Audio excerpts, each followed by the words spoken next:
হ্যাঁ, আজকে রকি খানকে এই প্রথম শাড়ি পরানো হচ্ছে। রকি খান কি বললি? না আমার তো উচ্চ উচ্চ সমস্যা। রকি খানকে এই প্রথম রিনা খান শাড়ি পরাচ্ছে। এই শাড়িতেই ওনার জীবন পার হয়ে যাবে, বিয়ে হবে তোমার, দোয়া করি। মানুষের দর্শন করছে,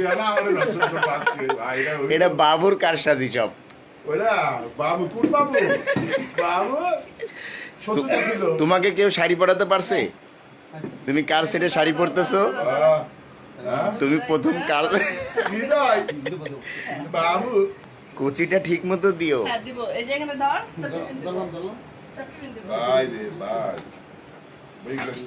আজকে নতুন দাম্পত্য জীবন শুরু। রিনা খান বিয়ে করেছে রকি খানকে। না না না, ওই হালাপুর সাগর জাহান আছে না, ওকে সাইজ করব বাড়িতে নিয়ে। বিচি চারা আজকে ওকে সাইজ করব বাড়িতে নিয়ে, 500 রাতে ওকে সাইজ করব। তাই ও বুঝবে ঠেলাটা। একেবারে। আচ্ছা, আল্লাহ হাফেজ, আল্লাহ হাফেজ। এই বিয়ে করেছি বলে এত বড় ঘোমটা দিয়েছো কেন? এই বিয়ে করেছি বলে এত বড় ঘুমটা দিয়েছো কেন? লজ্জায়। লজ্জা তো তোমার লজ্জা ভেঙে দেবো বাসর।